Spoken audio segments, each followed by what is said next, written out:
masih bersama kami pemirsa, kita masih membahas tokoh kita Rosyuryo Menpora, dan saya akan tanyakan langsung nih ke Mbak Siti.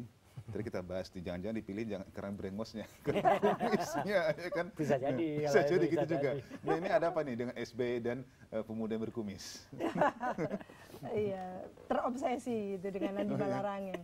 Tapi mungkin tidak salah memilih beliau. Yang dipilih kan pribadinya. Jadi bukan background-nya, pribadinya.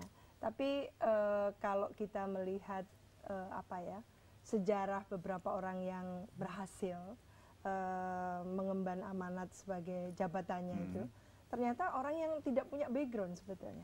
Yang berbeda background-nya ya? Iya, berbeda. Tidak punya background di bidang itu, tapi dia mampu melakukan itu dengan sangat bagus. Nah, dalam konteks Mas Roy, saya melihat ini tantangan luar biasa dengan durasi waktu yang tidak terlalu lama. Jadi dia harus memutar otak sedemikian rupa untuk paling tidak sampai 2013 itu apa saja capaian-capaian yang harus dilakukan, termasuk menyelesaikan konflik PSSI yang tidak ada ujung pangkalnya ini, tidak pernah berujung gitu.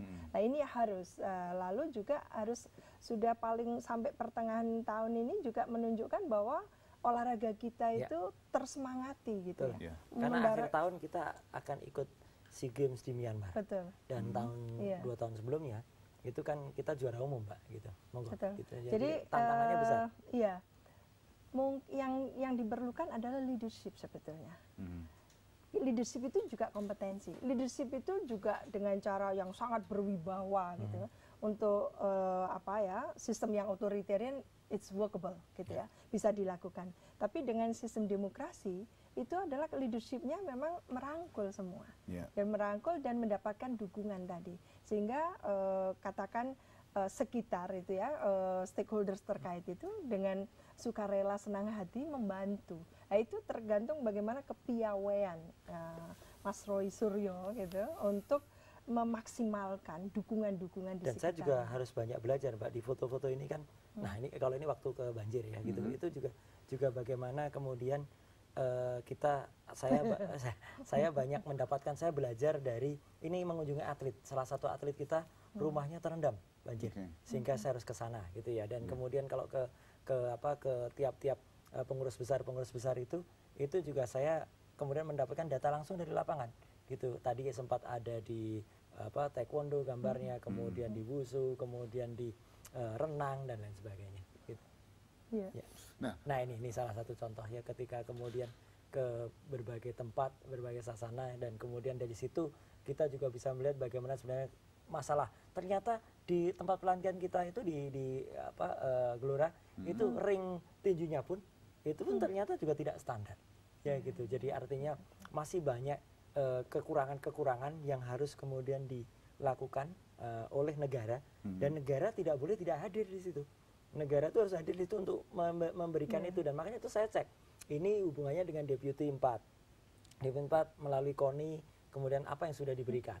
Kemudian ada yang namanya Satuan Pelaksana Program Indonesia Emas, kan melalui sana untuk program itu berjalan. Jadi bisa lihat lagi itu sampai di mana sebenarnya fasilitas yang sudah diberikan oleh negara kepada atlet-atlet yang akan menjunjung tinggi seperti tadi Mbak sudah juga sampaikan. Jadi target itu juga sangat besar dan itu harus tercapai. Belum nanti di Juni ada Islamic Solidarity Game, November juga ada Pekan Olahraga Nasional Mahasiswa ya. Tahun depannya ya kita sebagai penyelenggara Pekan Olahraga Mahasiswa se-ASEAN ya gitu. Jadi banyaklah tantangannya. Oke. Tadi Mbak Siti katakan mungkin the man with different background itu justru helps ya, tergantung dari bagaimana karismatik dan juga leadershipnya. Nah mungkin itu termasuk strength juga mungkin, jadi tidak akan ada atau meminimalisir yang namanya conflict of interest dong, ya kan? Nah tapi mereka yang berkepentingan, mereka yang memiliki konflik tentunya kan bagaimana untuk bisa mendapatkan pengaruh, kedekatan betul dengan sang menteri baru. Nah itu apa enggak muak atau dengan harus diakui ya, maaf kalau langsung saya jawab. Harus diakui ya, dalam penyelesaian konflik PSSI ini saya tidak tahu siapa yang kemudian memang ada upaya apa gitu ya. Handphone saya kemudian nomor handphone itu di tweet ya gitu, jadi ada yang menuliskan di Twitter, sehingga sempat suatu hari saya menerima lebih dari 900 SMS gitu ya, isinya ada dukungan, ada makian, dan itu saya terima telepon malam itu jam 2, jam 3, jam 4 pagi. Tapi ya untungnya saya ini dari dulu memang orang yang apa ya, take it easy kayak gitu loh. Jadi nggak ada soal gitu. Jadi udahlah biasa.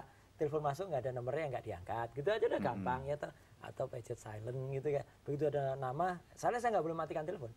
Ya gitu. Karena kalau kemudian siapa yang saya kenal ya otomatis, atau saya sekarang ada automatic reply gitu ya. Jadi begitu telepon saya tanya maaf tapi mohon sebutkan namanya ya, atau kalau saya kalau callback gitu. Jadi ya kita lakukan kayak gitu ya tuh surut sendiri.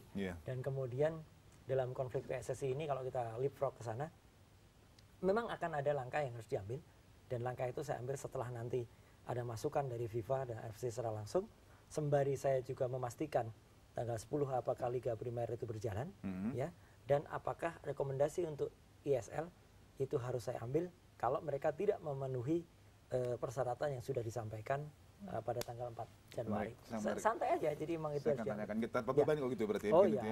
Oke, ada telepon masuk. Halo, selamat malam. Halo. Iya, dengan Mas siapa dari mana?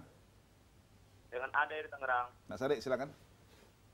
Ya, buat Mas Yuryan ya. Ya, malam Mas Ade, silakan. Ya. Saya yakin sama Mas Yuryan ya. Buat PSSI. Nah, kalau bisa PSSI bubarin aja Mas Yuryo. Ya. Baik, terima kasih masukan singkat, tapi sudah harus kita potong. Bukan karena ada ajudan situ tadi, bukan. Tapi kita harus break sebentar. Kita sapa lagi. Dan pemirsa, kami akan menyapa lagi penelpon masuk setelah pariwara satu ini. Jangan kemana-mana, tetaplah bersama kami dalam Ada Apa Berita.